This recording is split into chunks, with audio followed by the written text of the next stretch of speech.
చాంద్రమాన మాసంలో ఎన్ని రోజులు ఉంటాయి అని అడుగుతున్నాడు. ఎన్ని రోజులు ఉంటాయి? 28 రోజులు. నక్షత్రాలు తూర్పు నుండి పడమర దిశగా కదులుతున్నట్లుగా కనిపించుటకు కారణం ఏమిటి? భూమి పడమర నుండి తూర్పుగా తిరుగుతుంది కనుక. ఏంటిది? భూమి పడమర నుండి తూర్పుగా తిరుగుతుంది కనుక. జియోగ్రఫీ అనే పదానికి సాంకేతిక వివరణ ఇచ్చిన ఐరోపా శాస్త్రవేత్త ఎవరు అని అడుగుతున్నారు. ఎవరు? గెలీలియో. ఇది జాగ్రఫీ.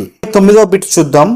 ఖగోళ శాస్త్రంలో పార్సెక్ అనే ప్రమాణాన్ని దేనికి ఉపయోగిస్తారు? దూరం. ఓకే. నుండి చంద్రుని చూసినప్పుడు చంద్రుడు ఎంత శాతం మాత్రమే కనిపిస్తాడు అని అడుగుతున్నాడు. ఎంత? 59%. మార్చి 21